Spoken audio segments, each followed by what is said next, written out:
কি বলছেন দিদি? এই এত শীতের মধ্যে আমার চাদর কি করবে? আর চাদর না চাবুক খানি। ও চাদর খানি আর চাবুক খানি। চাবুক খানি। হ্যাঁ বাবু ঘটনা তো পেঁয়াজ দিদিমণি। হ্যাঁ আমার তুলো আনতেই হবে। আনতে হবে শিগগিরই যা বলছি।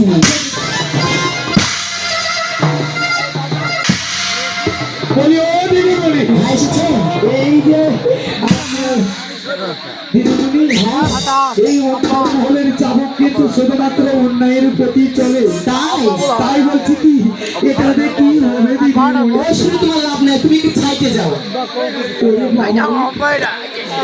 দিদি কি পাচ্ছে? ও দিদিমণি আবার কি হলো? বলি একটু শোনো না, ওখানে কি হয়েছে?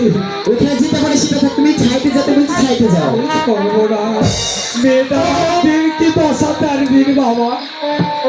ছাইতে যা বলছি। ঠিক আছে যাচ্ছি তো। ও দিদি আবার কি হলো? মেরো না গো। আমি বলছি ছাইতে যাও। হরিবল হরিবল। দেবের যে মহাদেবের স্ত্রী বলে। ও দিদিমণি আরে বলি কি না একটু শোনো না।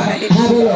আমি তো অর্জুন বহুদিন ধরে এখানে মানে তোমাদের এই গোলামি করছি। হ্যাঁ করছো। আমি বলছি কি মেয়েটা দিয়ে দো। ও শুনে তোমার লাভ নাই, তুমি যাও।